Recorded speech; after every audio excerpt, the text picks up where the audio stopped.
What's the weirdest rhythm game you know? Rhythm Heaven? Osu? Dance with Barbie? Whatever you just selected is about to be topped by my brand new game. You play as a man named Jim who's running through the woods. However, when the music kicks in, his mind alters and the world around him metamorphosizes into a radiating superplexus of many shapes and colors. Most experienced runners have heard of a runner's high, but very few have experienced such a transcendent occurrence. But now you can too, and you don't have to burn a single calorie. Join me as I take you through the development process of this incredibly odd game. I started by creating the environment in Blender, which is just a forest with a dirt path that encircles a lake. How anyone actually arrives at this path is unknown since I didn't bother to install an entrance or an exit route, but somehow Jim is here, and he never stops running around and around and around. Hey Jim, you getting tired over there, buddy? Because you're not allowed to stop! Coding Jim to do this was actually much harder than you think because A, computers are stupid and don't know how to follow paths on the ground, and B, Unity doesn't come with any curves by default. You would think that it would be a basic item like it is in Blender, but no, you have to make it yourself. I tried to do it, but after a few hours of working out the math, I realized that there is this super genius on the internet called Sebastian Log who already did it. So that was a few hours wasted. With Sebastian's code, I overlaid a curve over the loop and had Jim follow it, and just like that, he was running on the road. Next, I made the menu system. My first instinct was to make a 2D overlay on top of the screen like a normal person, but that's when I remembered diegetics. A diegetic interface is when the game's interface exists in-universe, such as on a screen or the character's equipment. In this case, I opted for an in-game music player for the song selection, and it's strapped around his arm. In this case, a classic iPod. You know, this old thing. Based on my audience statistics, there's a good chance that you are younger than this device. In the game, you use it just like you would use it in the real world by running your thumb in a circle around the circle pad here. And since we're going with old grandpa gizmos, why don't we just make the whole game in the style of a PS1 game? Then I'll make the music in the style of drums and bass because that's what was popular in games at the time. And since we're on the subject, why don't we make a few songs now? Well, we know we're going for drums and bass, so let's grab the beat first. Alright, now let's add some really cool ethereal thingy because all these drums and bass songs have this. And now let's make the bass go ballistic. Blah blah blah, skip a few steps later and done.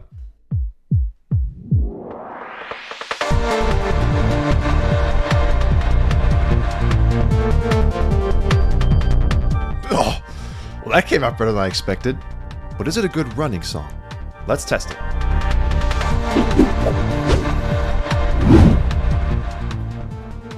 Oh, I see it. I see it. I see the colors. Oh, this looks like it's getting close. With the challenging runner coming in from behind. And oh my goodness, I don't believe it.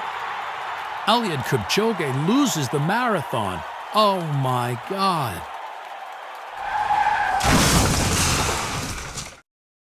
And Eliud Kipchoge has won the marathon. Well done to him. You know, I think we forgot something very important. What could it be? Oh, how about the actual game? Let's try a few ideas. Let's make a game where you use the mouse to click notes, and the height of the mouse on the screen determines the pitch of the note. Oh, God, that sounds terrible! Only a moron would make a game that uses this mechanic. Maybe there's some way we can work Rhythm Heaven style timing minigames in there? I don't really love that idea because we're already running. What the hell else are you gonna do? Also, by the way, Unity has like really severe problems with delay. And the guy that made this other game, there's like a similar one to Rhythm Heaven. He actually had to rewrite his own audio processing system from scratch, and I'll pass on doing that. So you know what? I'm just gonna stick to the most basic form of rhythm games possible, the raining notes system. And because I want to see you all suffer, I'm gonna make it have not 5, not 6, but 10 notes to hit. Good luck! Now, to make the actual notes, I assigned a small range of notes on the MIDI keyboard to 10 keys on your actual keyboard, and wrote them to fit whatever the most important notes of the song were, whether that was the melody or the piano chords or whatever. I repeated this for 3 difficulty levels, with easy having the least notes and hard having the most notes. I exported the MIDI file, opened it up in MuseScore to examine it, and... oops. Because the MIDI notes aren't assigned to the actual notes, it just sounds like this atonal garbage. But if we ignore that and let the computer do its thing, we have a working rhythm game. Alright, so now we're in the home stretch. All that's left to do is to put all the visual elements together, and the game's fundamentals will be done. One thing I really wanted to do was have the world warp and bend behind him like that one scene in Inception. And I actually got it to work. Unfortunately, it only worked on these simple cube test models. When I tried using it on the entire forest background, it seriously slowed my computer, and that's because it had to recalculate the warp on every single one of the millions of vertices that comprise the scene. There's probably a much more efficient way to achieve this effect, and I may use it again in the future, but for now, we're just going to stick with something simpler. How about a kaleidoscope?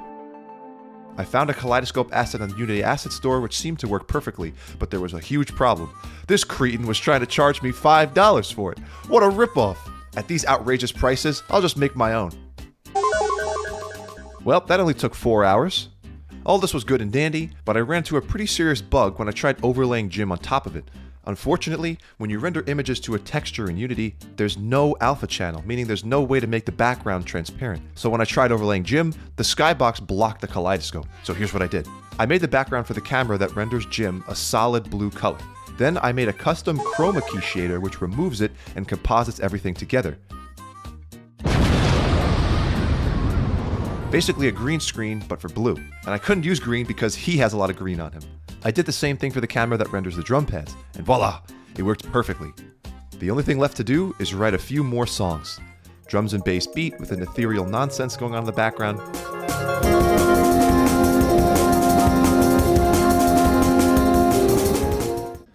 So I was just following a tutorial on how to make a warm analog cinematic pad synth for one of the songs, and I got to this point where he adds like a little to it, and I think I may have messed it up. I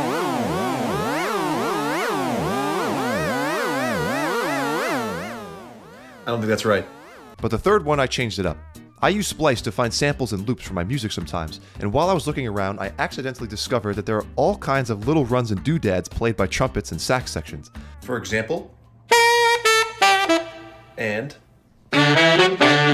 if I could assemble them more intelligently, perhaps I could make it into a song. And that's exactly what I did.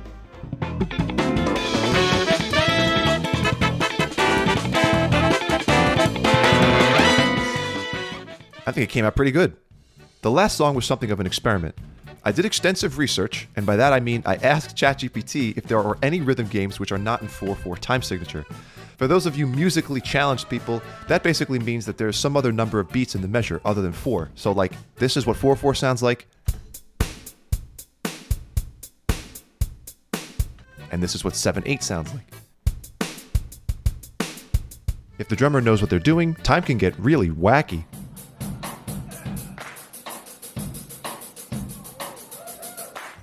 It could really add some unique extra challenge in the game to have the beats be harder to feel. I went to grab a drums and bass pattern in the 7/8 time signature, but when I searched, none came up. So I took one from the ordinary 4/4 pattern and chopped it up to fit the beats properly. Then I filled the rest of the space with this weird minor Latin sound.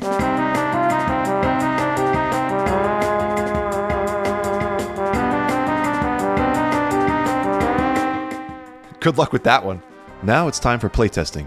I sent the game to Jake, who has a track record for breaking every single one of my games, and this time was no different.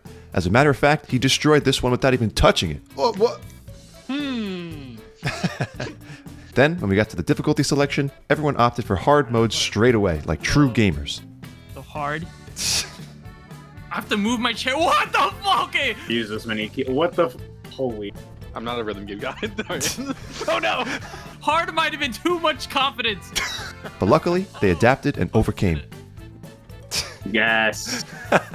During your run, the camera changes to keep it more dynamic, and one certain angle can be a bit unnerving for some people. Dude, don't look at me like that. No!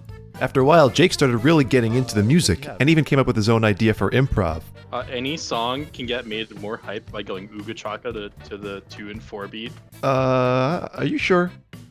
Ooga chaka, ooga chaka, ooga chaka. Ooga chaka, ooga chaka, ooga. Then he started talking to me about his fingers and how they're designed well for certain things, but not playing instruments. That's funny because you would expect like someone with so much gaming experience to have like the master of fingers.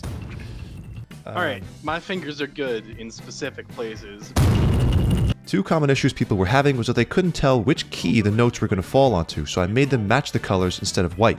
And the second thing is that there's a serious issue with delay, but only on the first time you play the song. After that, it corrects itself automatically, so to fix this, I just had the code play the song at 0 volume during the loading screen, and somehow that fixed it. And with that, the playtesting was complete. Well, that just about does it for this game. I had intended to add many different maps like running through a crowded marketplace or through a canyon or something, but I'm too lazy, and so that's where I called it a day. Enjoy the game and the music. I'll see you in the next one.